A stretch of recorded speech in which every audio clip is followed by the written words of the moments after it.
Thanks, Joe Mama. Thanks, L. Jones. Thanks, Alicio. Thanks, Stepcell. Thanks, E.T. I'll be in there in a second. Hold on.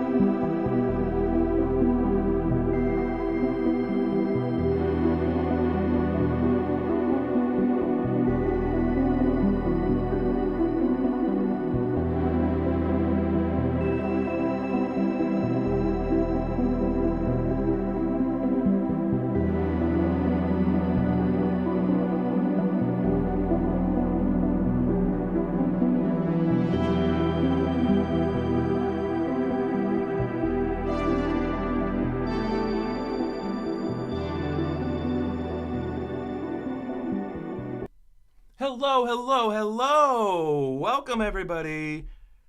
Hello. Welcome, everybody, to the Deep Dive. I'm Erik Voss. This is going to be a live discussion and analysis and breakdown of Spider-Man Across the Spiderverse. What a movie, everyone. What a cliffhanger. What an experience might be in the running for the best animated film of all time. I don't know, best animated film, best Spider-Verse film, best Spider-Man movie, I think. I don't know. To me, this kind of ties with 2018's Into the Spiderverse because that movie holds a special place in my heart, and I don't know if anything can really top it because it was contained. It was just a beautiful, by comparison to this, simpler story. But this, I don't know how it met the epic feel of that film. They topped it with a wide scale, an insanely diverse and rich and beautifully animated cast, with everyone. There was no one in this movie who was wrong or evil. Everyone was coming from an understandable place. I can't say enough great things about this movie. But anyway, we're gonna get into it in just a moment. You are watching the Deep Dive channel. It's part of the New Rockstars Digital Network that now is consisting of 3 channels. We have the main channel, New Rockstars, that I'm still on. In fact, the in-depth Easter egg breakdown, where it's just a nice edited video instead of a live stream, is going to be coming out on the main channel. I hosted it. It's coming out on the channel later today. So if you just want like a less interactive version of it, but one that just kind of cuts to the chase a bit better. And then my Indian Explained video came out on the channel yesterday. And then we're going to have a lot to say about this movie in the days ahead. We also have a 3rd channel in the New Rockstars Network called The Break Room, where they just launched, or they returned as of yesterday. So be sure to subscribe to that. There's not just going to be the Break Room live stream shows that are also going to be on Twitch. They have a bunch of other new formats. I'm going to be involved with some of them as well. So be sure to subscribe to The Break Room. I'm really excited. I can't say too much yet about what they're working on. So yeah, we're going to do a spoiler discussion of the movie. I know it's still new in the world. Not everyone has seen the movie yet, but a lot of us have seen the movie in the past 24 hours. Some people, for whatever reason, are able to see it earlier in the week. I was able to see it on Monday night, and I was able to see it a second time as well.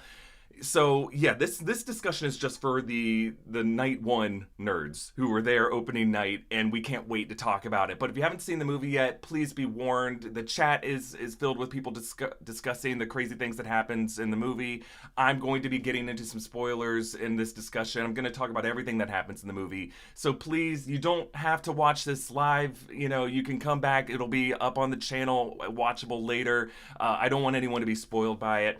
But we're going to go through this movie scene by scene, and I'm going to show you kind of my research process into how I do all this. I'm going to be taking some questions in the chat. I got it up on my screen here. I'm trying to follow it as best I can, so I'm going to try to keep up with at least all the super chats and then anything else anyone says. But really the best way to support what we're doing here at the Deep Dive is by grabbing a shirt over at the Deep Dive collection at nerdriot.shop. This is the Miles Morales Multiverse Dive shirt. There's a ton of great shirts as part of that collection, but really this Miles Multiverse Dive shirt is the one that supports the Deep Dive directly. So go over to nerdriot.shop and grab one of those. So yeah, again, we're talking spoilers here, but I thought I would start here with this image. Now, you may recognize this. This was the promo for Across the Spiderverse. We didn't know it was called Across the Spiderverse. This came out in November 2019, and all we really had from this was just 10 seconds of just a release date, which is now hilarious because they pushed it a couple times, and then just the art. So I always like to do this when a movie comes out, is I go back to the very, very first teaser just to see how accurate of a promise that teaser was for the movie. In this case, all we knew it was called like the second Spider-Verse movie of this series. And then I was able to go through this frame by frame. I did make a video trying to look at the art to determine from the color scheme and the pattern and the texture which spider character might be featured in the movie. And I think I did get some of those predictions accurate. Now, if we go through this, originally the release date was going to be April 2022. That was back in 2019. It, of course, was pushed like over a year later. This, I think we can say, was probably a reference to the Spot, the inverse colors, and the fact that his colors start white with black spots and then becomes black with white spots. But I like that the movie ends with him with a couple white spots in there because there's still some redeeming qualities. He's not 100% dark matter. There's a few others that I'm just going to quickly point out. This is one that we haven't seen yet. The Japanese Spider-Man, I think he's going to be in Beyond the Spiderverse. I'll have to go through the movie a third and fourth time to see if he's hiding in the background, but I feel like this isn't someone who you hide in the background. You need to like unveil him with an awesome intro. I think this might be Scarlet Spider, right? Ben Reilly, Andy Samberg's character, just because he kind of has that messy grunge, like, moody attitude. I think this is probably for Spider-Man India, Privateer Prabhakar, just the color tones there. I think this might be Hobie Brown, right? The texture, the fact that it looks like paper that was cut out. There's definitely a Spider-Woman, Jessica Drew, in here. Maybe that one. I'm going to get to the rest of the movie first. I just kind of like going back through this. This might be Mayday, because she wears that knit hat, and she also wears Spider-Ham PJs in the movie later. This is probably Spider-Gwen, right? I think this is our Jessica Drew one. And then I might have passed it, but there's definitely one. Yeah, I think these are the colors of Miguel O'Hara, right? That specific shade of indigo, which the movie's animation pointed out exactly what numerical shade he needed to be in one shot. Okay, so I just kind of like going back through that just to kind of remind us from the very first teaser what they had in mind for this movie. Unfortunately, they did have to push it. Okay, so let's go to what we call our string out. Okay, so what is a string out? This is something that myself and our researchers and our post-production team put together that shows all the promo footage of the movie from every trailer, every TikTok that came out, every 30-second promo, every 15-second promo that played during basketball games on TV. And we put it together in a chronological string out of the movie just so we have roughly the chronology of the movie all in one chronological place. And this is what we mostly use to edit our videos at New Rockstars. It helps me in the research process as well, so I can kind of get a sense of the movie. It's essentially we have to do some investigation work and piece the movie back together from our recollections. And that's why I take like copious notes as I write these movies. If you ever see me in a movie theater, I will have a notepad in my hand and I'll be like, don't bother me, because I'm laser focused on the movie to try to write down everything that I see, so that when I go back, I can go back through all my records and put the movie back together and then begin my laborious breakdown process. And just so you know, for every minute of screen time in a breakdown that you watch from New Rockstars, I spent an hour researching and writing that minute. And then we also have other editors who spent time, at least an hour, editing it together. So, our breakdown of this movie coming out to the channel, the main channel, is going to be over 40 minutes. So that was over 40 hours of time that I put into it this week, starting Monday night. Honestly, starting before the movie, I just started to piece together what I knew would be in the movie. So it's a ton of work, and that's why New Rockstars takes a bit longer, but thankfully we're able to see the movie a bit early, so we're able to get this process started earlier to you, and we're able to get this video out to you later today. But again, this is a live spoiler discussion of Spider-Man Into the Spiderverse, Across the Spiderverse, but we'll also be talking about Into the Spiderverse, so if you haven't seen either movie, brace yourself for spoilers. Just to thank a couple of you for putting in some super chats here. reminder, Natasha L, thank you so much for your super chat. I love your hug emoji. Hugs back to you. Appreciate it. Seeing, I thought I saw a few more come through here. I just want to make sure that I'm getting everybody. Because I think I missed a few. But anyway, I'm going to keep scrolling through just to see. Because, oh, wait, no, yeah, quite a few here. Joe Mama says, do you think Spider-Man from the PS games will mention that he's part of the Spider Society? Oh, like in the games he might? I don't... I mean, they could do that in updates and in future installments. They tend to, I mean, Sony, the fact that this is all overseen by Sony has like insanely pushy synergy across their media. So yeah, it wouldn't surprise me at all if Yuri's version of Spider-Man did that. Crewkhead says, I didn't even know who the Spot was before this movie. One of my favorite villains ever now. Always enjoy your breakdowns, man. Appreciate your work. Well, I appreciate your super chat, Crewkhead, or Crooked. Yeah, sorry, it's early for me right now. Yeah, I agree. And the Spot, it's even hard to call him the villain in this movie. Like, it's hard to call any character a villain in this movie because they're all coming from relatable places. He's certainly an antagonist, and he's certainly calling himself more than a villain of the week. But the jury's still out. We still don't know exactly what he is and what he's trying to do, because Miles had these visions that were linked with like the Spot's consciousness, but we don't know exactly what those mean and how prophetic they are. Something tells me that once we get to Beyond the Spiderverse, we're going to revisit those visions and they're going to have like a different context and a different meaning. Sage Martinez says, own that shirt. It's super nice. Oh, thank you for grabbing one of these. I really appreciate that, if that's what you're referring to. Thanks, buddy. Okay, so I'm gonna try to keep up with these as we go. All right, let's go through the movie scene by scene. If I don't cover an Easter egg in this live stream, it's because I think I really covered it in the breakdown that you're gonna see. Smokey the Bear says, working but listening, no Tom Holland at all. It sounds like you would know that if you saw the movie, unless you're saying like he would have been hidden in the background. I'm just saying, I don't want to spoil anything for people who might be here. I mean, it's going to happen anyway, I guess, but yeah, for the big name characters, they're not going to be hidden in the background.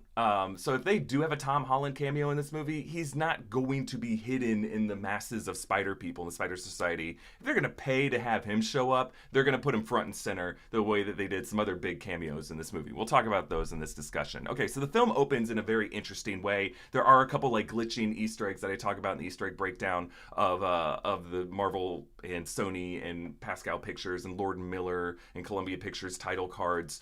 They do some interesting stuff in there. Like I believe at one point you see Lord and Miller's logo with like, they have a couple different versions of their logo, which is really fun. There's definitely a Miles sticker that's put over the Marvel logo, which I think is interesting because it tells you like, oh, is Miles putting his stamp on the Marvel world? Is he calling his shot? Now it's not the Marvel Studios logo. It's just like the Marvel title card, like in association with Marvel, because this isn't a Marvel Studios MCU production. But I would say this movie is weirdly more connected to the MCU canon than a lot of like Marvel Studios movies are. Like they intentionally call out specific things in the MCU and they're doing their best really to give an architecture and a structure and a framework to how the multiverse looks and how it works. And I've been dying for the MCU to do this. Just give us a map, give us some kind of like visual aesthetic. It doesn't even have to be pretty like it was in this movie. You could just give us like a bunch of pictures on a screen with dates and numbers under them, and I'll be good with that. But this movie gave us this beautiful texture of like the web of life and destiny, but it's from Miguel's perspective, so I think it is not the final say. Well, I'll talk about that in a bit. Clay Carson says, did you notice the foreshadowing from Spider-Punk? He mentions early to Miles that he should build his own watch while grabbing random... Yeah. I got you, Clay. That was one of my... There's a lot of cool foreshadowing. Hobie Brown, I think... not the most important character in this movie, but extremely important, and I think the successor to the mentor role to Miles in the way that Peter B. Parker was in the first movie. I think Hobie Brown does more like helpful mentorship to Miles in this movie, because remember there's the scene with Peter B. Parker where Miles is just like, you're not hearing me, you're not helping me right now, because you're still drinking from the Kool-Aid of Miguel O'Hara, whereas Hobie never drinks the Kool-Aid.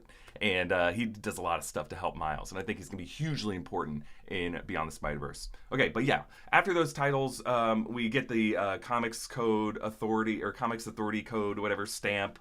of approval, saying, just like in the 2018 movie, that this movie isn't gonna, corrupt your kids' minds. But we start the movie with Gwen Stacy in her drum solo, which I was surprised by how much this movie is as much a Gwen Stacy movie as it is a Miles movie. And as I was watching it, I was a little confused why they made that choice. I love the character Gwen Stacy, so obviously I didn't have a problem with it, but I was like, what narratively are they trying to do? Because what makes these movies so great is obviously all the spider people that they have in it, but the character of Miles is just uniquely a superstar. And if it's going to be like a Miles trilogy, why would you start with Gwen?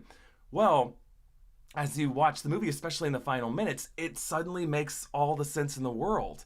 Because Miles ends this movie out. Like, he is tied up. He's stuck. And so Gwen is telling the story of Miles, and you don't know who the audience is yet. You'd think it's just like all of these, a character speaking to the audience, breaking the fourth wall. But it's more than that, because she says, let's start things different. Let's start this differently this time. Let's do things differently this time. She's in the drum solo, and then she starts talking about Miles, and it's like a prologue, an overture for the movie that follows, because you see events from the movie. You see him fighting with the Spot. You see him fighting with Miguel O'Hara. You see the threat that Jeff Morales is under, and it's like, whoa, you're kind of doing that thing that Shakespeare used to do in his plays of just kind of tell you the entire plot of the movie. But I love that because they don't give you the exact context of everything yet, but you're kind of wondering, well, then when is this conversation taking place with us? At the end of the movie, you see what it's all about. Miles is trapped in Earth 42, and spoiler warning, he is face to face with his alternate self, who became the Prowler in that reality. And so Miles is tied to the punching bag, and then Gwen has to put a new band together. So this opening is her story explaining why she had to leave her band, or why she just couldn't focus on her work, or her creative energy. And then she has to go find her new band, and then the final words of the movie is, so are you in? And then she jumps out of frame, and then we cut to black. You realize everything she's saying in these opening minutes is her sales pitch to every single other Spider person she's talking to. This is what she's saying to Peter B. Parker, what she's saying to Spider-Ham, Spider-Man Noir, Penny Parker, Hobie Brown, Spider-Bite, all of them, Puppeteer Prabhakar. She's telling them this story of what happened to Miles and why he is worth saving. So we get a story about Miles. It's still a Miles story told through Gwen's perspective. And I thought that was such a brilliant choice to do that. It makes the ending hit so hard. So it's not just a cliffhanger where we leave the theater going, oh, well, and what now? And speculate what could happen in the next movie. We get this sense of closure, of finality, where the movie opens with a question and then answers it in a really cool and heartfelt way. So I just thought that was a really cool structural choice. But yeah, as we go through Gwen's reality, we hear her story. She kind of says, before Miles, there was Peter. And it tells her why she's afraid to lose another friend, because she lost Peter from Earth 65. Now, the Spider-Man in this reality is actually voiced by Jack Quaid. From The Boys. Did a really great job, and I like that they bring in other voices to do different Spider-Man. And the watercolor texture of this universe is just gorgeous. When they described the different universes that they were going to be creating for this movie, this movie deserves to win 6 different Oscars for production design, right? Because each different world is distinct and beautiful in its own right. And they talked about Gwen's world, and they showed some art, and they're like, oh, it's going to be like watercolor. And I'm like, I don't really know what that means just based off of what you're saying. But then as we see it, it's just freaking gorgeous the way that they're able to shade her blue and the rest of her world pink, just to kind of show her depression and how she cannot be this fuchsia color with the rest of the world and her father. There's some Easter eggs in here. Yeah, there's a Protect Trans Kids. Maybe they knew that this movie would be coming out June 1st or June 2nd. People are just gonna be mad now. Anytime I point out Easter eggs that animators and stuff put in movies that have these kind of messages, they always just get mad that these messages exist.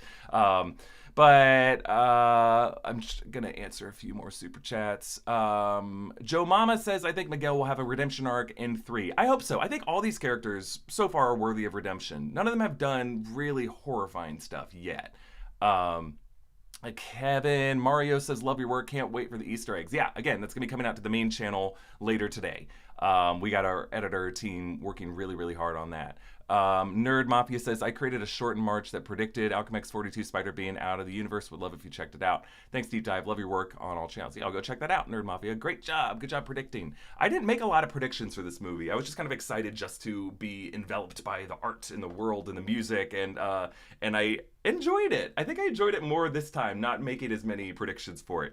But one cool thing about the way Gwen's world works is this kind of watercolor texture, and as she's talking to her dad, there's this moment where like she hugs him, and the world like kind of spreads into a pink color. Yeah. Notice how as she hugs him, the pink color radiates and her color shifts from blue to pink. Just showing how just the simple act of a hug can be enough just to start to change your world enough. Now, again, what we're looking at is what's called the string out. And that is, it's just our in-house term for all the available promo footage and trailer footage that we're able to find, and we put it together. And this process alone takes like 2 days to do. Really, really hard to do. I saw a few more comments here. Jameson, Madam Web, and BTSV come out less than a month of each other. More crossover opportunities. Yeah, I was surprised we didn't see Madam Web. I think Madam Web, I think Japanese Spider-Man, I think Tom Holland, they're the ones that they're saving for the third one. Favorite new character in this movie, the figure fantastic. Thanks for your super chat, Hobie Brown, without a doubt. I thought he looked awesome, and I love the role that he played in this movie. And we'll talk about that a bit more later. One other thing I wanted to talk about here. There's a photo with Miles that you see.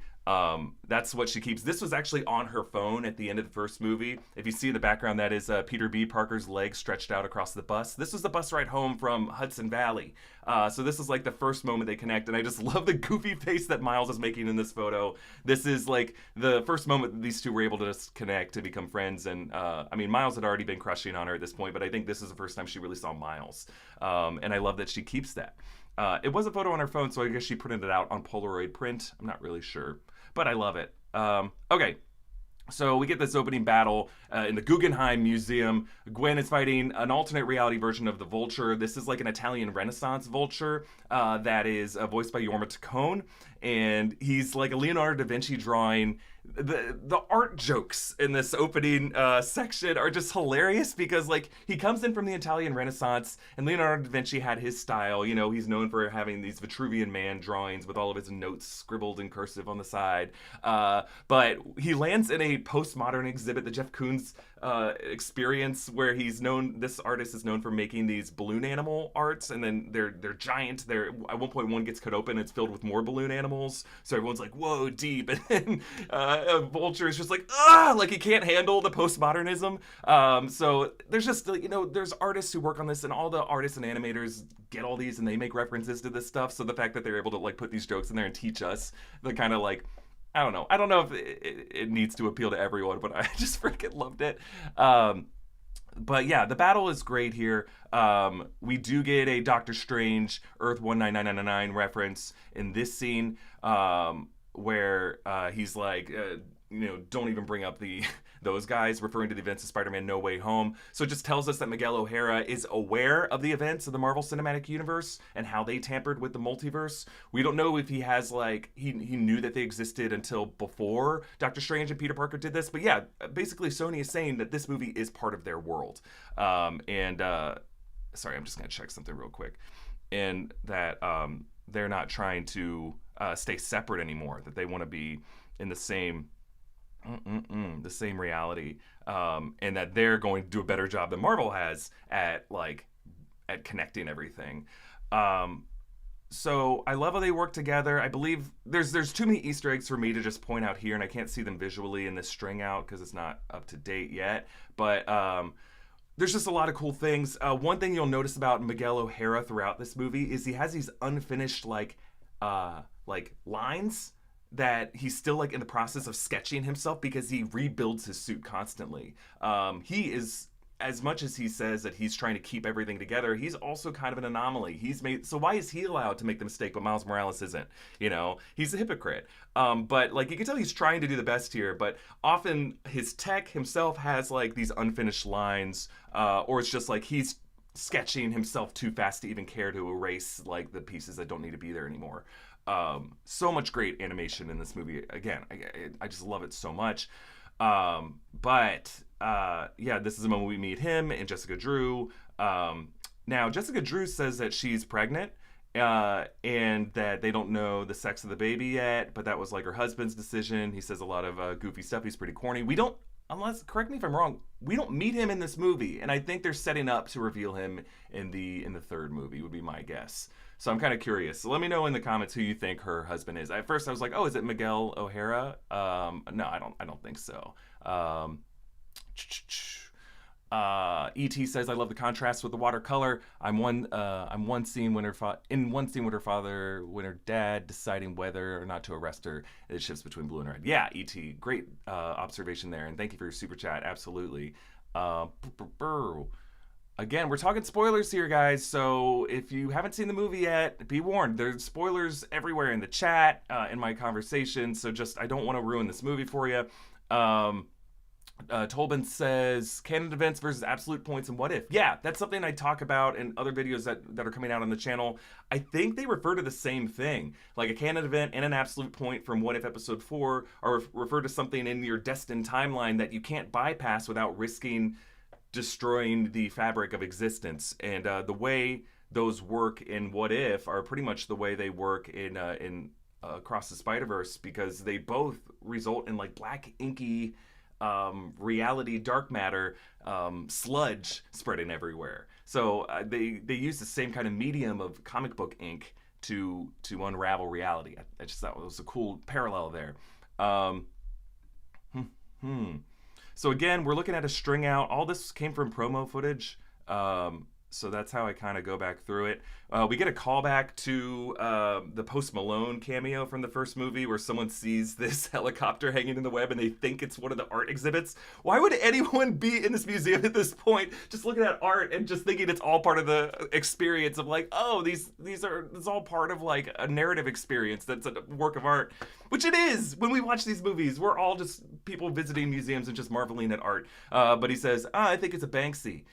Which is what Post Malone said to the glitching pile in the first movie. But it sounds like they use the same exact audio line, and that same Brooklyn bystander just happens to be at the museum at night. This is a great opening scene. Now, a long opening scene too. Like, we're like several minutes into the movie before we see Miles Morales. But again, if you're just joining the chat now, go back to the beginning, because I talk about structurally why they open with Gwen.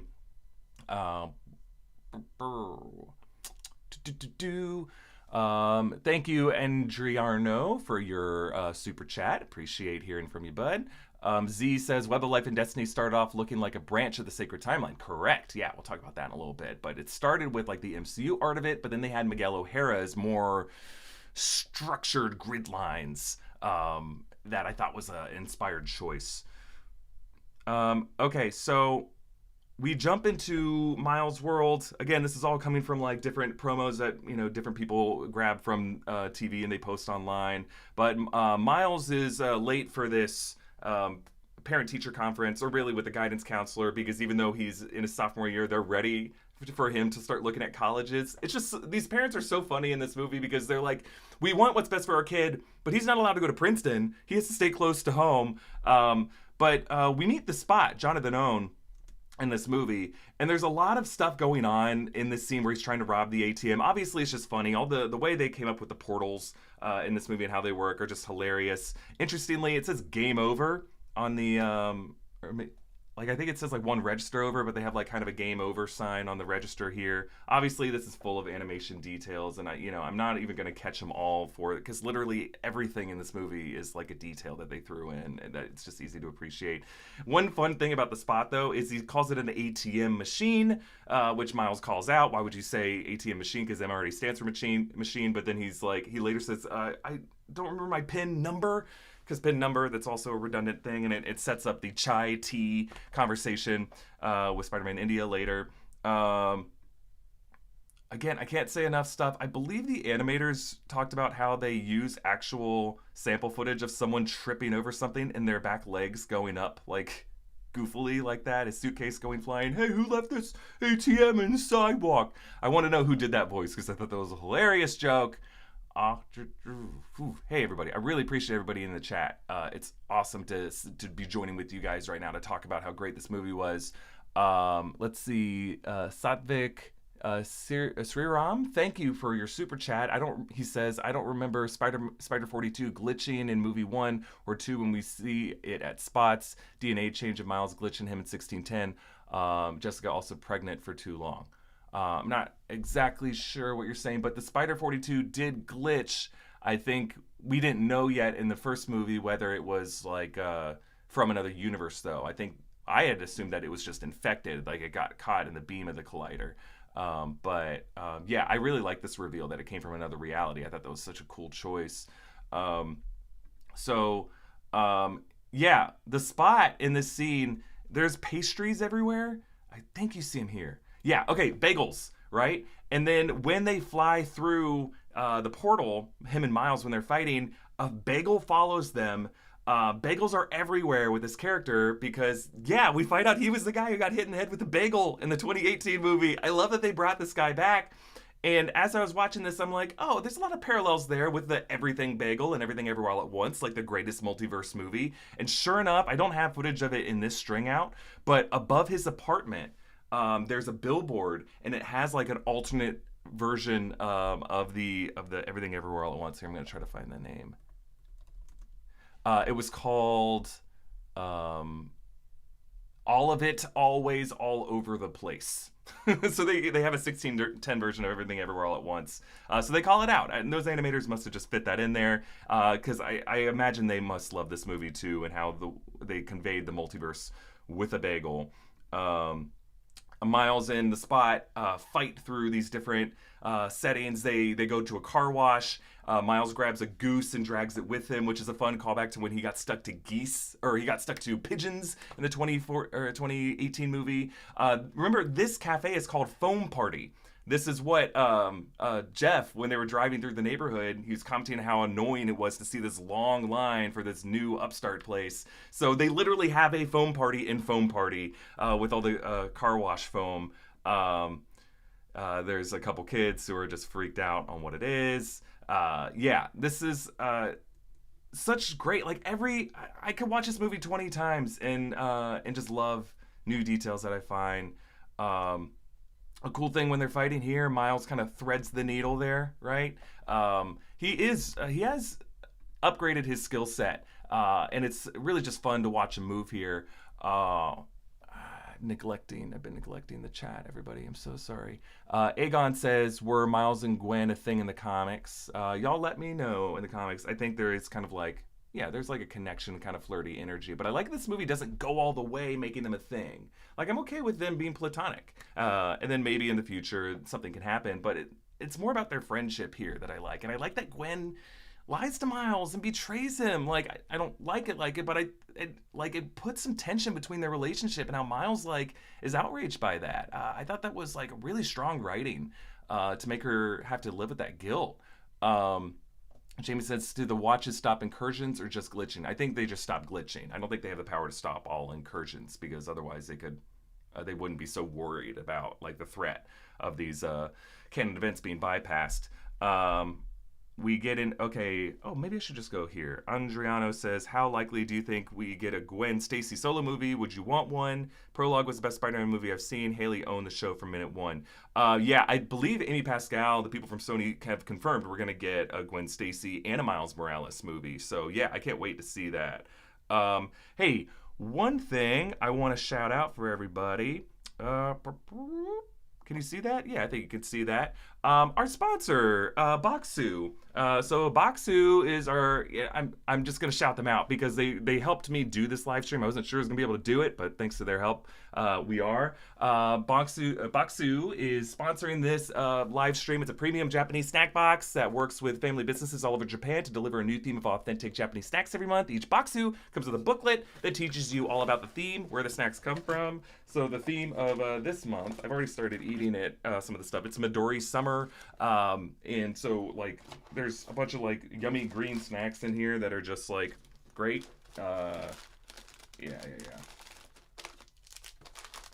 I'm picking which one I want to eat right now because they're really good. I've just been drinking coffee. But yeah, your first box is going to be Seasons of Japan, and after that, you receive a new theme every month, like this one. This one's Midori Summer. It's packed with a bunch of green snacks to celebrate the lush, rainy season of Japan. This is like a sesame rice snack. It's really good. I love it. Just because I love the sesame flavor. Another great thing about Baksu is that when you fall in love with a snack, like I just did, you can stock up on your favorites through Baksu Boutique. Both I and the new Rockstars office have been receiving these boxes for ages. We love them.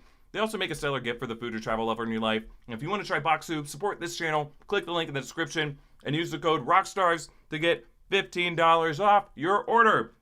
Thanks again, Baksu. You're the best, Baksu. I'm serious. Like, they're one of my favorite people that we work with because they actually have, like, really, really yummy treats that you can't find in the U.S. otherwise a lot of times. All right, let's get back into this. I'm going to keep snacking on this if you guys don't mind. So, the guidance counselor is voiced by Rachel Dratch. This is, again, another TikTok that came out. Genki Lee, voiced by Peter Sohn, longtime director at Pixar. He's a director of Elemental, director of The Good Dinosaur. He also voiced Socks, the cat, in Lightyear. And so he voices Genki Lee. And I think that's so nice. I mean, one of the co-directors of this movie, Across the Spiderverse, is Kent Powers, who co-directed Soul. And I think there's just like a lot of respect in the animation community across these different studios. So, I mean, this movie is going to be directly competing with Elemental later this month in movie theaters. So I just thought it was nice that they all kind of gave each other some cameos here. Okay. Guidance counselor, voiced by Rachel Dratch. I like the details that this cat thing is so funny. You see her eyes dart over to it like when it falls. And she just keeps going. So Miles gets a B in Spanish. And he's getting pretty much an A or A- and everything else. But that B in Spanish just enrages the parents. And I just think it's so funny how when she snaps, you'll see it in a second, that was a Puerto Rican flag. Which is just so great. The snap and the way Miles winces at it. Like, just the weight of his heritage, all of his ancestors just screaming at him for getting a B in Spanish. It's just so funny. The animation details of this movie, incredible. Natasha L. says, love everything you guys do. Thanks for everything. The Figure Fanatic says, which do you like better, Guardians of the Galaxy Volume 3 or this movie? I like Guardians Volume 3. I think this movie is just incomparable. It's the best movie, in my opinion, to come out this year. Just, I don't know. I might still be in the afterglow of it, but when I watched it a second time, I liked it even more. So Guardians Volume 3 is a great movie, but I mean, this is like 12 out of 10. Like, an incredible film, in my opinion. I don't want to overhype it. I feel like I might already be doing that, but you just can't compare it. But that doesn't fault anything about Guardians Volume 3. It's still a really, really good movie and like perfect for what it needed to be. It's just, this is in a whole different class of cinema. Okay, so when I saw that in the trailers, I'm like, uh-oh, Jeff Morales, in trouble. But no, I like that they gave us this fake out. He's immediately thwipped and caught. In this scene, we learn that, Jonathan Owen's backstory as the Spot. And one thing, I don't have the footage here because it's not in the string out. One of the things we learn during the scene with the Spot is that the spider came from Earth 42. It wasn't just labeled number 42. It came from a different reality through the collider, and it wasn't supposed to bite Miles from 1610. But when you rewatch this movie, watch this scene closely because the black and white sketching that Jonathan Owen uses to explain all this, the person that spider was going to bite back in Earth 42 is Earth 42 Miles. You see him in a classroom with his braids. He's turned away from the camera, but that spider was going to bite that Miles. That would have stopped him from becoming the Prowler. So it's not just something like, oh, his dad's influence and his uncle's influence and the fact that there's more crime in this world and there was no Peter Parker. There wasn't going to be a Peter Parker spider in this reality. It was always only ever going to be a Miles Morales Spider-Man.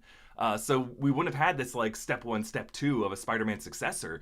He would have been the only Spider-Man ever. So that's, like, to me, one of the most mind-blowing details. And he was in a classroom. He wasn't a truant criminal who was walking around the streets. He was sitting, he was paying attention in class. What could have happened for this kid? But that's not 1610 Miles' fault. That's the thing. No one's really at fault in this movie. Everyone's just trying to do their best, and that's my favorite kind of movie is when everyone's just like they're driven by an understandable objective, and they're just trying to do the best with what they got. Now, one thing you might. Oh wait, no, there is another scene later, but this is like the final one-on-one scene Miles gets with his father because, yeah, obviously they're arguing later at the rooftop party. But Miles, even though they spent a lot of beats in this opening section of the movie having these one-on-one connections, they're all well written and beautiful, and I'm glad we have them. But like the first time I watched this, I was like, where is this? Like, when are they gonna get to the Spider Society? But as I watch it, the movie just gets better and better and better. And then once you're in the Spider Society, it makes total sense. Oh, this is like the third act dark pit of despair. I'm glad that we spent time in 1610 because they made us fall back in love with 1610. And so when it gets threatened later on, we're like, oh, Miles, you need to get home. You need to get home. You need to protect it. They did this really well in the 2018 movie as well. Just with these little details enriching your appreciation for your home. And that's something I talk about in my deep dive of the 2018 Into the Spiderverse. It's live on the channel. Please go watch it if you haven't already. The best Easter eggs in that movie aren't just cameos of Spider-Man from other realities. They're just the little way Miles Morales smiles when he sniffs his mom's cooking, the doorpost he passes with the height chart that just stops at a certain age because Miles got too cool to do it. Just these are the little details when you go back home to visit your family or something like that, or go back to an old home or an old school or an old like workplace or something like that. It's the smell of it. It's a notch on the wall. It's the way the door creaks. It's the way the sofa squeaks when you sit on it. The animators of these movies get that, and they put those little details in there, and that's what gives the movie texture and life. And I believe the greatest theme from the 2018 Into the Spider-Verse, and you see it in this movie, is while there are commonalities across the Spider-Verse, this movie calls them these canon events that connect us. Great. That's a way that can help us get through trauma in our life. You know, when we lose a loved one, it helps to connect with someone who also lost a loved one and to talk about it. I think those commonalities are important, and we need to unite with each other in different families and throughout the world. I know it sounds like I'm preaching here, but I'm just saying it's also okay to celebrate your differences. You can't forget where you came from and what made your family upbringing unique. And I think this movie does a good job of that. It doesn't say all the spider people have to be exactly the same and go through the same life beats. In fact, this movie, by making Miles Morales the hero of it, defies that assumption and says you don't have to go through the same life steps as everyone else. I would also argue Miles already did. Like, Miles already lost his uncle. Does he have to lose his dad too? Like, why does he have to go through double the trauma? So I think we get that instinctively as we're watching Miles Morales, and we like the little details of his home reality, and we don't want him to ever have to leave it. So I'm really glad that the movie spent the opening minutes in 1610 just to I never wanted to leave that reality. So when we do leave it, I like to visit these other realities, but I don't want Miles' permanent home to be the Spider Society. I think, if anything, it's the most muted and least amount of texture of all the realities we visited, but I think that's by design once we get to Nueva York. Now, on the streets of Nueva York, the freeways, awesome and beautiful, but the Spider Society doesn't really, it's just cold. It looks like Avengers Campus. And while the Marvel Studios thinks Avengers Campus is cool and it's our favorite setting of the MCU, and they made it the freaking place you visit Disney World and Disneyland, and I can't get my mind around that because it's ugly. It's a garage. There's so many other cooler settings in the MCU between Wakanda, the TVA, the Sanctum Sanctorum. I was gonna say the Quantum Realm, but I don't really need to hang out there. There's all kinds of cool settings you could build as a park to go visit. Avengers Campus, I think, is one of the uglier Marvel settings, and I think same thing can be said for the Spider Society here. It's cold and gray and muted, and it's got some cool technological features, but you don't want to spend all the movies there. It's kind of like a cold futuristic hell that Miles feels really uncomfortable in. Mike whatever says this by no means is a complaint. Would Miles still glitch in Universe 42 considering the spider bite would have changed his DNA? I don't think it changed all of his DNA. I think that the Go Home machine just kind of scanned his DNA from wherever it scanned, and then it just happened to detect the spider 42 DNA that fused with his, but I don't think it changed his identity. I think the fact that he is glitching in Earth 42, or would glitch in Earth 42, is a good thing, because it means that he's still attached to 1610, and that is still his home. So I think the fact that he was born in 1610, I think that's just what complicates it, and the glitch is more of an expression of the complication more than anything else. I love all you guys for joining me today. I mean, it's just nice to be able to chat about with everyone. Xavier Conan asked, thank you for your super chat, said, do you think Miles' father will die in the next part? God, I hope not. I don't need to see Jeff die in this movie. I think the fact that they already showed his death in Earth 42, my hope is that we'll end up with a reality where Jeff can still be alive.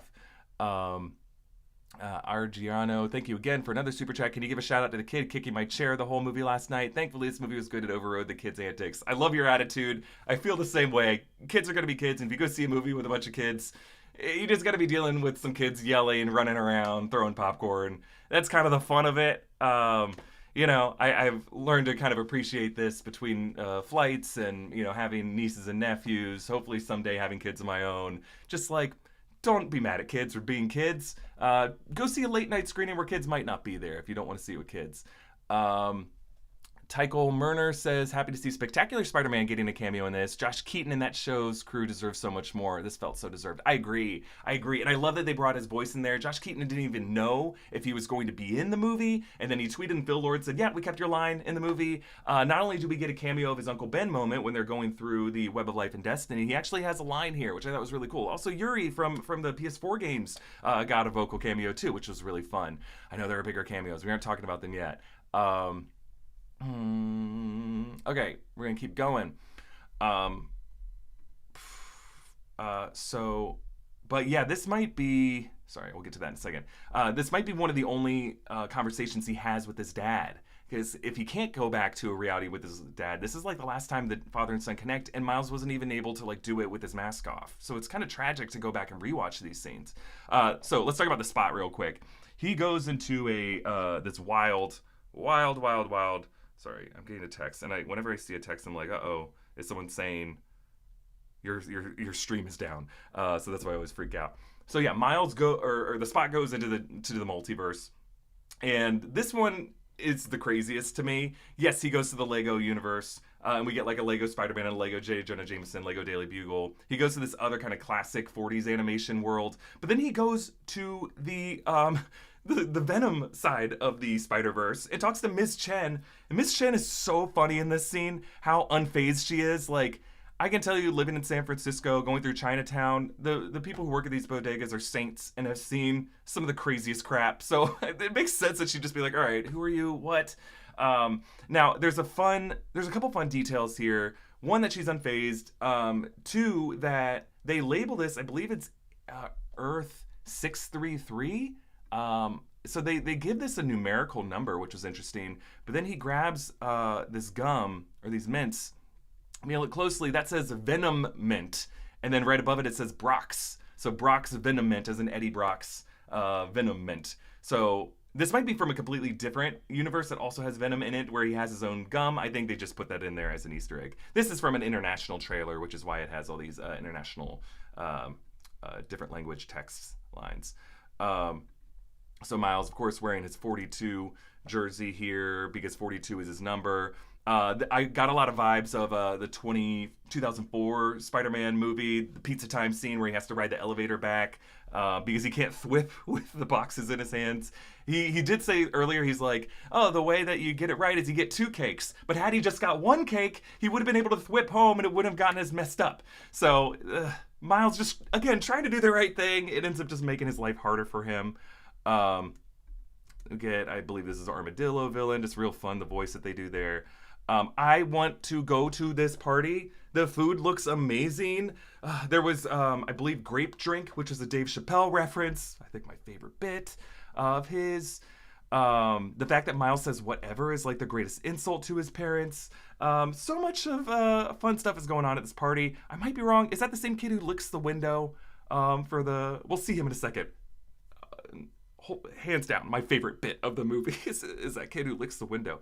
It's really great. Also on the shelves, over on the shelves here, that's a photo of Jeff and Aaron that Aaron had framed in his home, but Jeff had a different version of the photo. That's the one that Aaron had in his phone, or that Jeff had in his phone, that Aaron had in his apartment, and that Aaron had a closer photo of the two brothers when they were younger in their lives and they were closer and giving each other noogies and stuff. That's the bus ticket stub from Schenectady, from Hudson Valley. So this is like the moment. Miles is lucky that there weren't any other drawings in this. You do flip through it, but yeah, he's just lucky. He's lucky. Okay. So this scene is just awesome. I love the music of it. I didn't think anything could top Sunflower, but the soundtrack of this movie is just beautiful and incredible. It's just a great vibe. In addition to being an insane epic story, like this is a movie you want to go rewatch and just put on because the music is just wonderful. I've been neglecting the chat. I'm sorry, everybody. I'm trying to do a lot of things at once, but I love all you for hanging out with me this morning and talking about how great this movie is.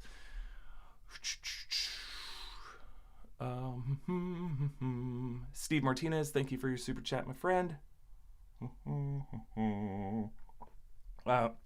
Pixel Brady says, in the theater, I told my dad you'd have a field day with all the Spider-Man, woman, cat, horse, T-Rex, etc. cameos. Yeah, I did. I tried to identify as many of them as I could. You'll see those movies, or you'll see that video, that breakdown out on the main channel later today.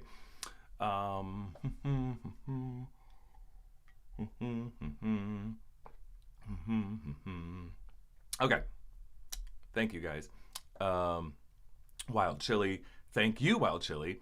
Ethan, hello. From Pluto. Now I'm picturing Miles drawing Mergwin. I relate so hard with Miles Morales, and I know I came from a very different world than Miles Morales was grown up in. I was a suburb kid. I just spoke English as a kid. I wasn't bilingual. But I still connect with him. And I think he has this universal appeal that I think any kid can remember growing up in. And I think specifically the universal trait is this idea of being told that you don't belong, that you're an outsider, that you're an imposter.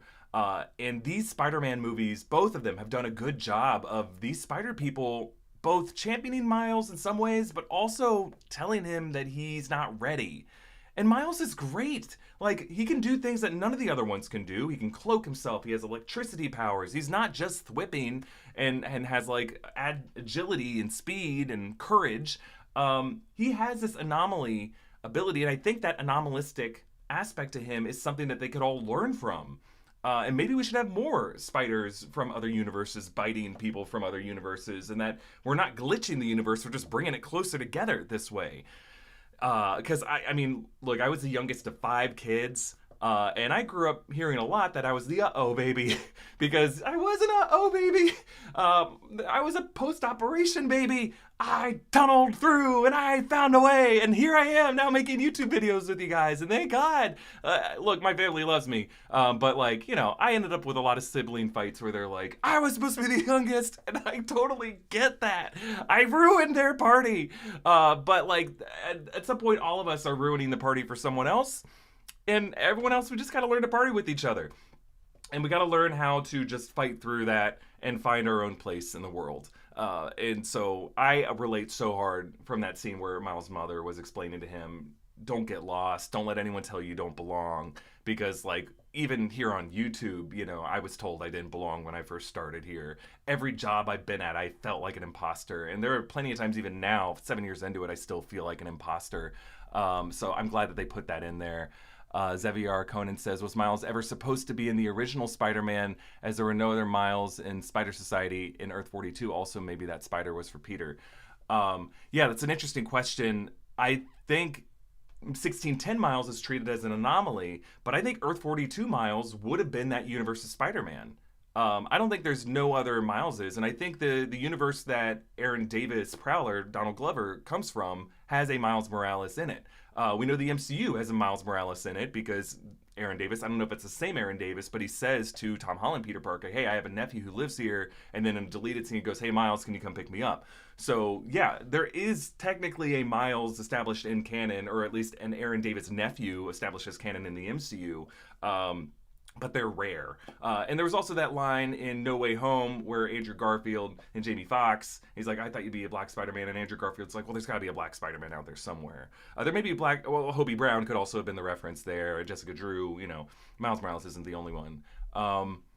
So let's continue forth with the animation. I think you could see this as an Andrew Garfield Spider-Man reference, the construction cranes, right? Or maybe there's just construction cranes. Again, the music, all this is just so wonderful to watch.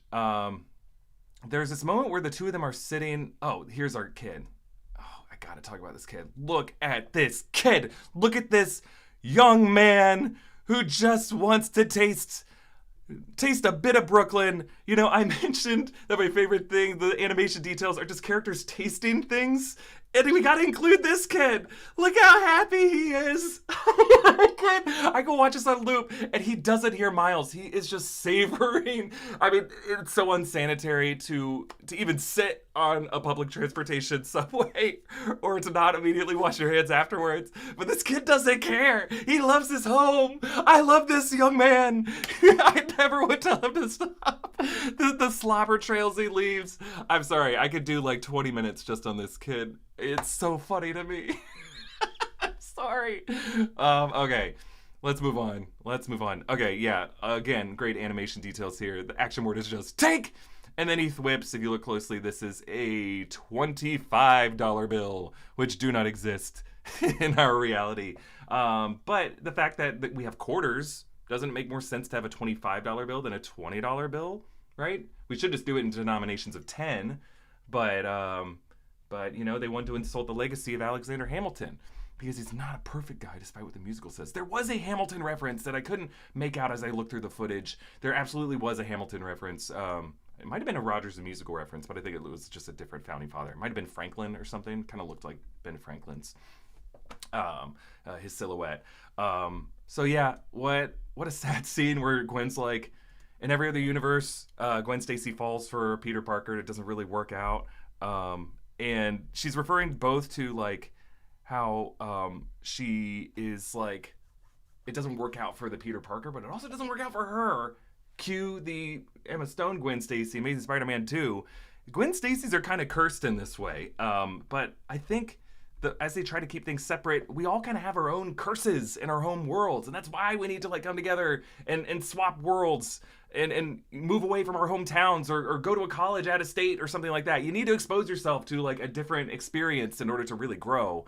Unfortunately, due to like economic circumstances or how hard it is, I think in the United States especially, to like find a job somewhere else or to go to college out of state, most people just stay in their hometowns. Look, I'm not saying anything wrong with that. You can find a new experience just by finding a new group of people to hang out with, or a new church or a new softball team or something like that. But you have to expose yourself to like a different group of people. Pixel Brady says, are deleted scenes canon because it's not in the movie?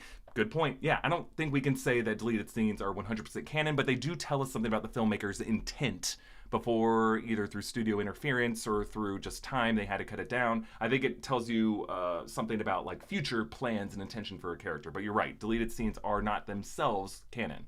It's okay when they get contradicted. Argiano says, no one reacted to Donald Glover in my viewing. I don't understand that. That's crazy to me. Stepcell says, to your point, this Miles has been better positioned as the you can be the hero too, Spider-Man in the modern world, more so I think than even Peter Parker. Yeah, I think that's interesting, especially in the these Spider-Verse movies. Miles has had the benefit, at least, of having lots of mentors who are trying to guide his life, but that's also a curse because they're all trying to control his destiny and tell him what his story is. He's being like deafened with all these people screaming in his ear about like whether he is a mistake or whether he's not ready or whether he should just stay home. So that can often be a burden, not having any kind of mentor or being told what other people's expectations are for you. Terrible TJ says, a lot of green and purple like Miss Marvel and Ant-Man. I don't really know what scene you're referring to, but yes, there are a lot of colors in this movie. So we're gonna be moving on here. This is the scene I was talking about earlier, where Rio, I felt like so connected to them in this moment, and this is the last real conversation he has with his 1610 mother, because the next time he talks to her, it's a different reality. So little thing, he re-zips his pants back up, which is just so funny, like, because he just looks like someone who's a nudist or something like that. Like, he just feels self-conscious. He doesn't want this dog and this guy with his phone to just see this guy unzipping his pants. Really, really funny. Okay, so we don't have a lot of footage in this scene, but this is when Miles cloaks himself to follow Gwen Stacy into Jonathan Owen's apartment. We see that he was friends with Liv Octavius. We see the containers containing spiders from other realities, including the reality of Penny Parker, Spider-Man Noir. So, like, for whatever reason, he had the spiders from those realities as well. Maybe that was part of his investigation to figure out which spiders were sucked into 1610. But Miles, I think it's so cool that how both these movies explore Miles' ability to turn invisible, and how that makes them privy to conversations that people are having about him. The invisibility power, I think, is one of my most favorites thematically for a character, because it allows us to explore the character and how isolated they are. And what would you do if you could just kind of listen in on any conversation and what people are saying about you? And I think Miles uses it as a fight or flight instinct, especially in the first movie when they're all beating up on him in the spider cave. He turns invisible to get away, because I think he instinctively knows that these spider people, these mentors, aren't always what's best for him. And even though they all come together and champion him by the end of that movie, he really saves them and does them a favor at his own assistance. And in this movie, the Spider Society turns on him. So the poor guy kind of has to be invisible just to exist. There's a lot of themes that you can draw from the fact that Miles has to be invisible and how that's a power for him. But really, it's just like the one thing he can use to survive. Because otherwise, people are going to spot him. Spot. A lot of great spot puns in this movie. Okay, so I loved Mumbattan. We couldn't have gotten to it fast enough. It's such a vibrant, beautifully designed world. And one really clever thing they did with the animation is they make the city just go deeper and deeper and deeper and deeper. And it's almost like Coruscant, where you don't know where the bottom of it is. But it's a contrast to Nueva York and even to 1610, where those cities just go up and up and up and up and up. There's like a canopy that you can climb up into. Here, there are just like deeper and deeper depths. And Miles is most triumphant, as we saw from the 2018 film, when he is diving, when he is taking, you might say, a deep dive.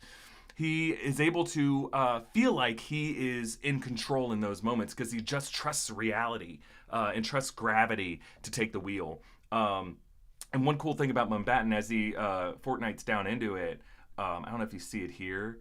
Yeah, you don't see it in this shot, but you do see a bird's eye view of the Manhattan part of it, and you think it's exactly Manhattan, but then he goes into what you think will be the Hudson River, or one of the rivers, and it's not a river, it's just lower and lower depths of cityscape, which is really cool. And one other thing they did with the vertical orientation of it, rather than having the trains go on top of tracks in Mumbattan, they hang from beneath them.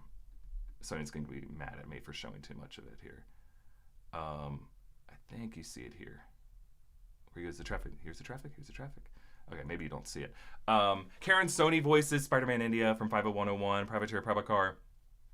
He voices Deadpool, or plays Deadpool. No, he plays Dopinder in the Deadpool movies, excuse me.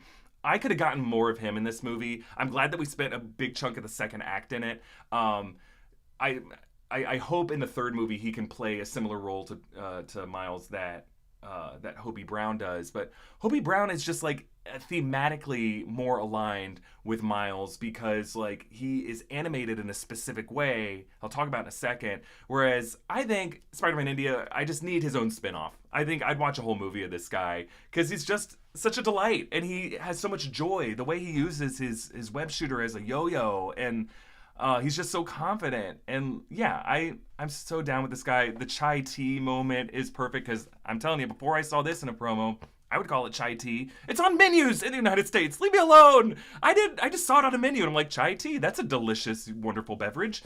And as he calls him out for chai tea, it spills out over on the table. It's just so fun. The animation details, again, the food-related animation details are the best thing in all these movies. because you could tell they just spend a lot of time thinking about how food tastes and the texture of it. Okay, so while they're in Mumbattan, they run into they need Hobie Brown. So let's talk about Hobie Brown for a second. What a great character. I didn't really know how much I would love this character until I saw him in this plot.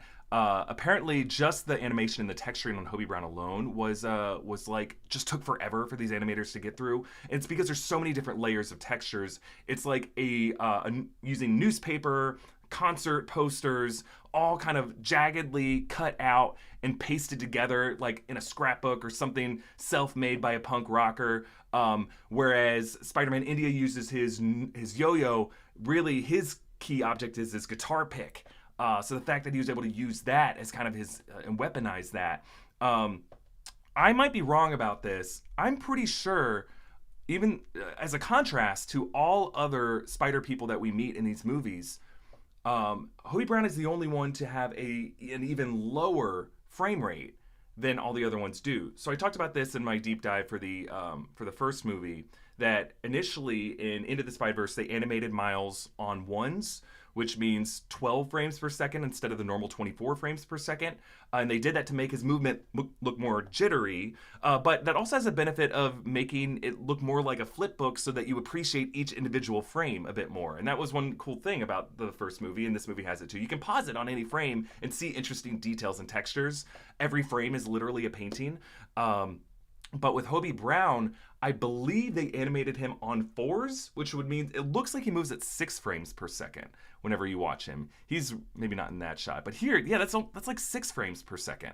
So I think they do this to show Miles that there is another way in which to be a spider person. There's another way to exist. You don't have to have that smooth 24 or even 48 frames per second smooth flow. You can exist as your own iconic superstar that just really takes a moment to make everyone appreciate every pose that you're striking. So that's why I think Hobie Brown is going to be the most important mentor to Miles Morales in the third movie. He goes, I hate the AM, I hate the PM, which hate the PM, hate the Prime Minister, right? Because Maggie Thatcher was kind of the reason why a lot of punk music gained in popularity, because everyone in the UK was mad at Maggie Thatcher in the 70s. Well, all the musicians were, at least. Okay, so we learn more about canon events, about the Spot. I'm going to just start flying through the movie a bit more because I do want to get to Spider-Man 2099. Miles saves Inspector Singh, which was apparently a canon event. And then we move on to Nueva York. And yeah, look, folks, there are 280 spider people in this movie. There's a manga-verse Spider-Man. There's Maybelle, Riley, who is the lady spider with kind of the Jules Verne steampunk style and the flight hat. There's a traffic cop, Spidey. There's Bombastic Bagman. There's Spider Wolf. We see him a bit later. Yeah, there's definitely shots of the Spider Armor Mark III, Spider Armor Mark II, Spider Armor Mark I. There's the Web Slinger. There's Scarlet Spider, played by Andy Samberg. They're all here. There's the this is part of the chase through the cafeteria. We'll get that in a second. But yeah, we get to meet all of them. But one of the craziest things, okay, so this is on the way into the Go Home machine. We meet Margot Kess, Spider Bite. Back in her home reality, she has a poster that's like a parody on the Anonymous thing. I believe it's called Incognito. And one of these anomalistic villains of the multiverse is Donald Glover. Live action Donald Glover playing a version of the Prowler. And Hobie Brown says he's the one who captured him. So again, Hobie Brown, more important character in this movie than people might realize. But yeah, a big deal to have a live action character sharing an animated world. They did this in Who Framed Roger Rabbit and Mary Poppins and a ton of movies, but it's a very big deal that they did that because it makes it more likely that we'll get a Tom Holland cameo and that this movie could introduce a live action Miles Morales. And the way Donald Glover plays it is great. I don't know if that's the same version of Aaron Davis from the MCU, because the way Donald played it in the 2017 Spider-Man Homecoming was just a bit different. I don't think he had the same kind of beard. His hair was different. Now, a lot of time has passed since then. So, I mean, there's like a blip that they all went through in the MCU, so who knows? But I think this just kind of shows us that there could be a lot of different live action people who show up in this world, and that it just makes it likelier that we're going to get a live action Miles Morales. Now, yes, Donald Glover has had a long history with the Miles Morales character. He voiced him in the Ultimate comic or Ultimate animated series. He cameoed in the 2018 film on Aaron's TV from his scene in Community where he's wearing Spider-Man PJs as Troy. I've been neglecting chat. Brunswick Boy says, is canon event another term for absolute point or nexus event? I think nexus event is different, but I do think it is similar to the absolute point from the Marvel Studios What If.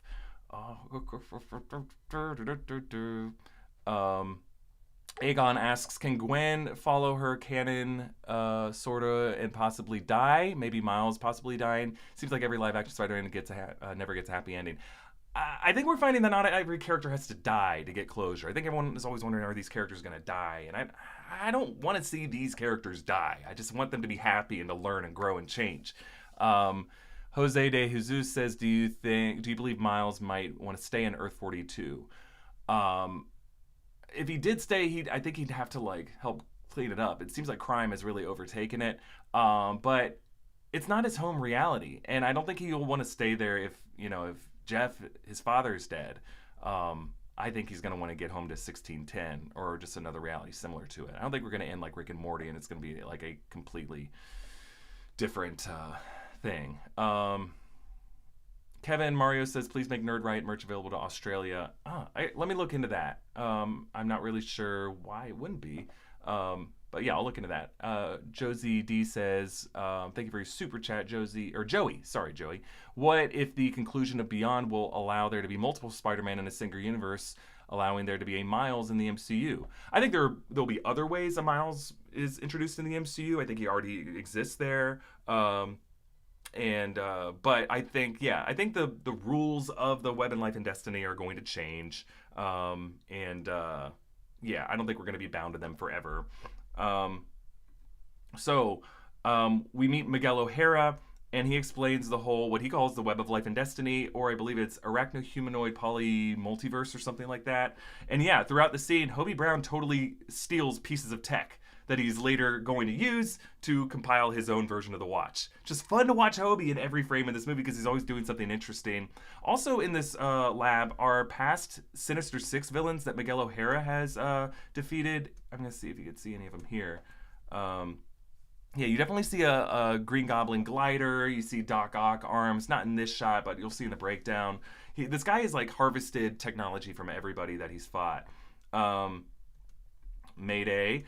Now, this takes place a year and 4 months after the events of the first film. So, yeah, Peter got busy, but not right away.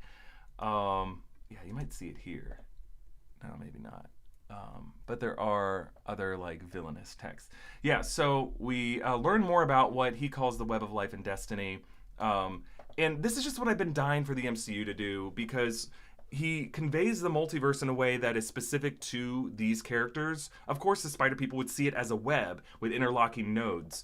And one interesting thing that you'll see in the thumbnail of this video is that one of these pivotal canon events is the loss of a mentor figure, Uncle Ben, whoever it is to you, hooking up with a Mary Jane figure. And then I believe in that node, we see Kirsten Dunst and Tobey Maguire kissing.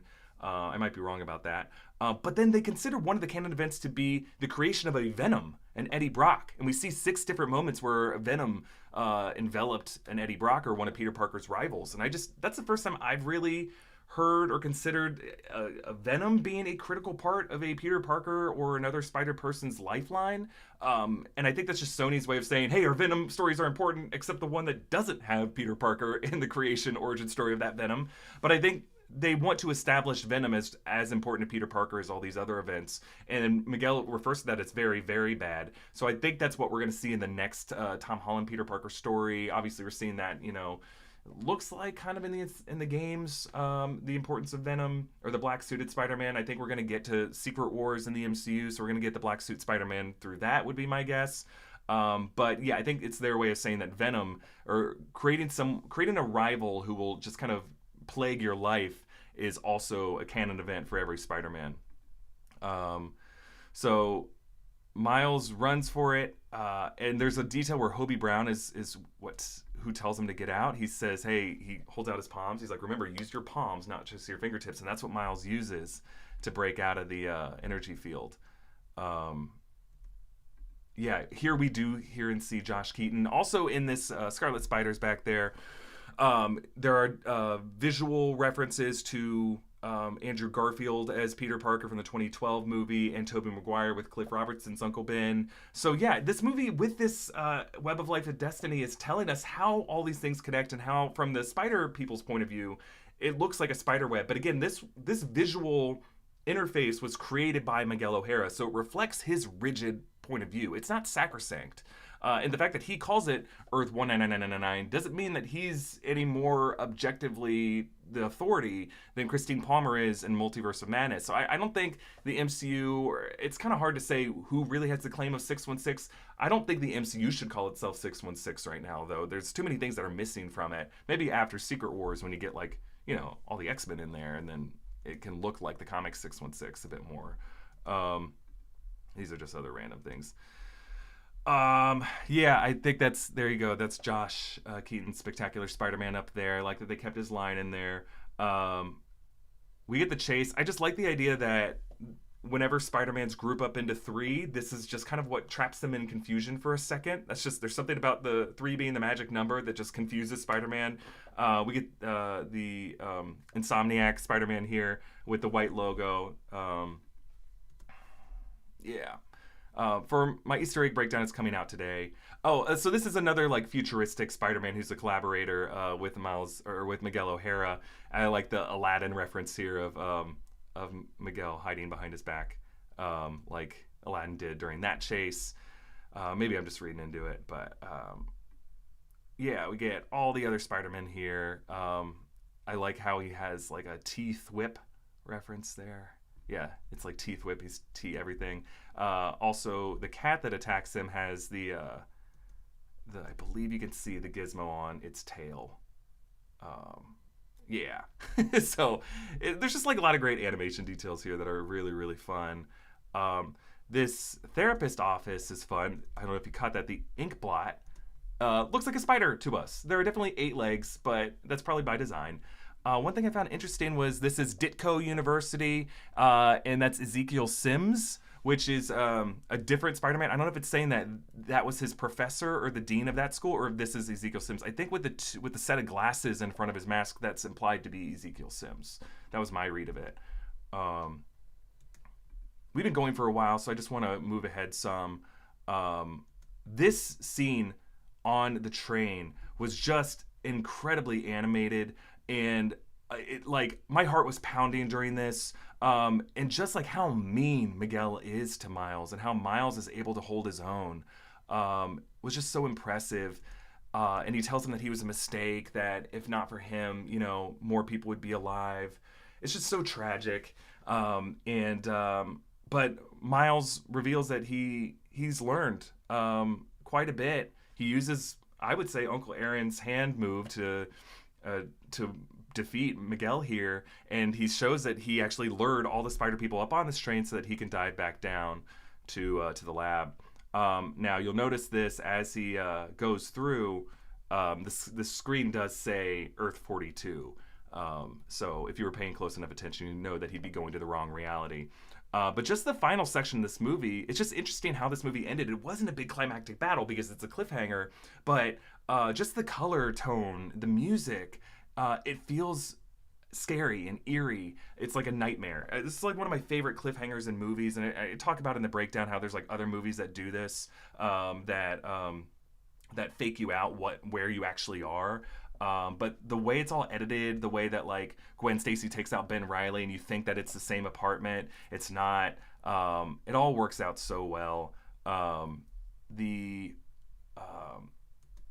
We don't have much of the final scene, so we'll leave it here. But yeah, Miles being stuck in Earth 42 is such a cool way to end this movie. The green and red, rainy color tones, it's just so impressive. And then, yeah, like all the ways that they hint that Miles is in the wrong reality, like his bedroom, everything's in milk crates. Like all of his like toys, his merch, his posters aren't anywhere in sight because this Miles doesn't spend a lot of time in his room. He's out like committing crimes with his uncle. His mother, of course, doesn't know who Spider-Man is. There are photos around her apartment where there's not as many photos with Jeff. It's almost like kind of Back to the Future 2 alternate 1985, where it's just like, why is there so much crime everywhere? Why does my principal have a shotgun?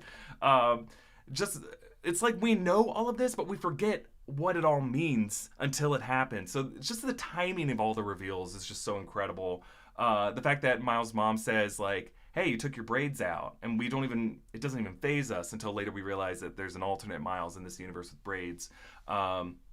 The fact that the mural on the rooftop is Jeff, and I believe you see Sarah Pacelli and Brian Michael Bendis' names on that mural. They're the creators of Spider-Man Miles Morales.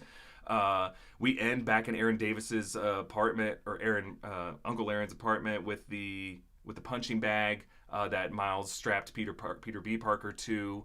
The coloring, the red, the blue, the purple down the middle. I mean, it's a gut punch, and it's a really terrifying place to leave Miles. But we end in this. It's not just a cliffhanger. It's not just like Thanos looking at the sunrise and smiling. We get a sense of a way that we're gonna come back together, and I love that we end with Gwen. You know, Gwen's drum solo, and she compiles the rest of the team. We didn't get to see much of Penny Parker in the movie. We didn't really get to see Spider-Ham and Spider-Man Noir at all, and I think it's because they didn't want to pay those actors to come back and do voices. But they'll definitely be back to avenge the fallen and Spider-Man Beyond the Spiderverse. But because I think this movie's going to make freaking bonkers money. But they bring the team back together just to reframe those opening moments as Gwen's sales pitch to get us on the team. And she asks us, "Are you in?" Because, you know, of course we're in. Take our money, Sony. But she had to tell this story to every person she recruited. The story of Miles Morales and how, through no fault of his own, he's stuck in this crisis and he's just trying to do the right thing and trying to protect people.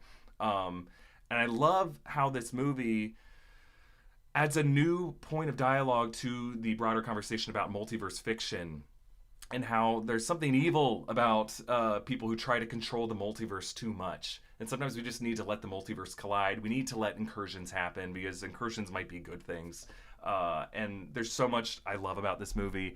I'm just going to talk with you guys a bit more, because I think a lot of you guys have been weighing in, and I want to get in everyone's. Raul says, I like how on the radio caption you can hear something regarding the Sinister Six cartel. Yes, you could hear that, and that was the voice of J.K. Simmons. J.K. Simmons as J. Jonah Jameson might be a Nexus being, because it sounds like he plays him in pretty much every reality. Not all of them, but most of them.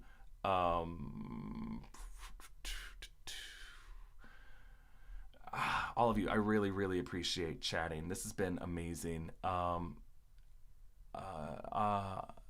Andriarno, you say, canon events are Miguel projecting his trauma onto other Spider-Man. That's why Gwen realized her dad was going to die even when he said he has to. It's an interesting take. JB says, all the spider people were amazing, but Hobie was cool the whole time. Agreed. I think Hobie was like my favorite new character of this movie. Just incredible. And I can't wait to see him in the next one.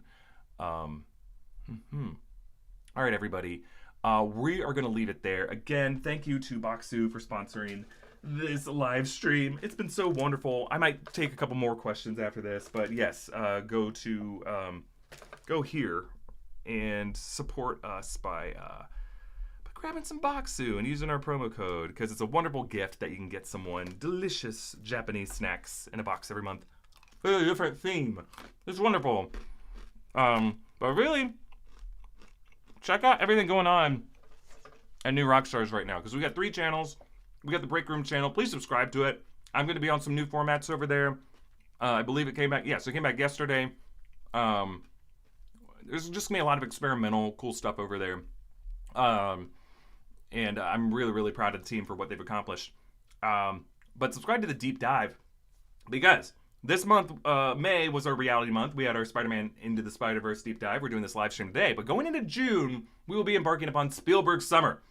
So, next week will be our deep dive into 1981's Raiders of the Lost Ark. One of my all-time favorite movies, followed by Temple of Doom, and followed by Last Crusade. And then we're going to do some other fun Spielberg movies in July. But yeah, there's a lot to appreciate in the way Steven Spielberg changed Hollywood for the better. And he really was a game changer. And those are movies that, like this movie, you can really go through frame by frame and just find new details to appreciate, even after you've seen it like 12 times, which I have. I've seen Raiders like at least 12 times, but I found new stuff in it. Stuff that blew my mind that I had no idea was hidden in there. A few more questions. Sabrina, you asked, what do we think Donald Glover's Uncle Aaron still being alive mean for his Miles and his canon event? I think it's a big deal. I think it means that there are other live action Miles out there. Vrushi Shaw says, I think Hobie is a menace, but still on Miles' side. I agree. I think he's kind of like independent, but he kind of sees Miles' independence and he encourages that in ways no other Peter Parker or Gwen or any other Spider person has. Bogle Chumpton says, Earth 42, Rio Morales had green eyes, while 1610 Rio Morales had brown eyes. You might be right about that, but if you look at Miles' eyes throughout the different lighting setups, they do change color. Sometimes they look green, sometimes they look brown, but you might be right. Geo says, do you think the third one will end with a live-action Miles reading the comics of this trilogy, realizing? It's weird where the comics exist. Oh, wait. I encouraged someone from spamming, so I'm putting you on timeout. If you just keep repeating, I'm going to put you in timeout. Anyway, but Brushi says, Eric, would you be open to do deep dives on horror films? Yes. In October, we're going to do some classic horror films. So I already wrote a script for the deep dive of Get Out, Jordan Peele's Get Out. That will come in October. Little Baby Pizza says, does Miles even need a canon event, seeing as how he's not a normal Spider-Man? I think he's already been going through the steps of a canon event, but I think you're right. I don't think he needs to follow the same canon timeline as the other ones do.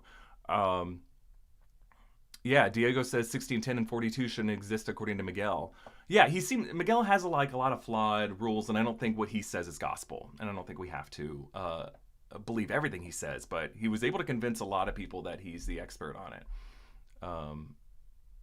And I don't know what this is.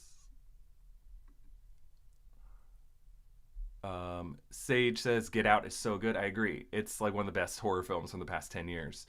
And okay. So again, everyone, thank you so much. Be sure to grab one of these Miles Morales Multiverse Dive shirts over at nerdriot.shop. It supports us directly if you grab one of these. Subscribe to the deep dive, subscribe to the main New Rockstars channel. Our breakdown of this movie is coming out later today. I know a lot of people lately have been saying like, oh, New Rockstars isn't the same. Hey guys, we're just trying to focus on just, at least, the videos I'm making are ones that I think are just essential videos. I don't want to clog I don't want to make like a dozen theory videos about something. I want to make one or two really good theory videos about something. So I'm just trying to take my time with these things and put quality over quantity. So yeah, I think it's good that like we're trying new things out. We're experimenting. We're evolving as a channel, and we have like a network now to where you can just subscribe to the viewing experience that you want, a more curated viewing experience. And that's why we're putting things on the deep dive versus the break room versus the main channel. The main channel is still going to be the home of those high quality breakdowns that you know and love of movie trailers and currently releasing movies, theory videos and the like, and important explainer videos. Like I just did one explaining all the drama with Kang, with Jonathan Majors. I highly recommend you go watch that video because I really tried to put a lot of research into exactly how difficult this decision is for Marvel Studios. So we appreciate everyone for supporting us, for joining me for this live stream. It's been a delight talking about this wonderful, wonderful movie with all of you. And let's go watch it again this weekend because I think we're going to see a lot more that we love. Everyone, have a great weekend, and I'll talk to you next time. Bye, everybody.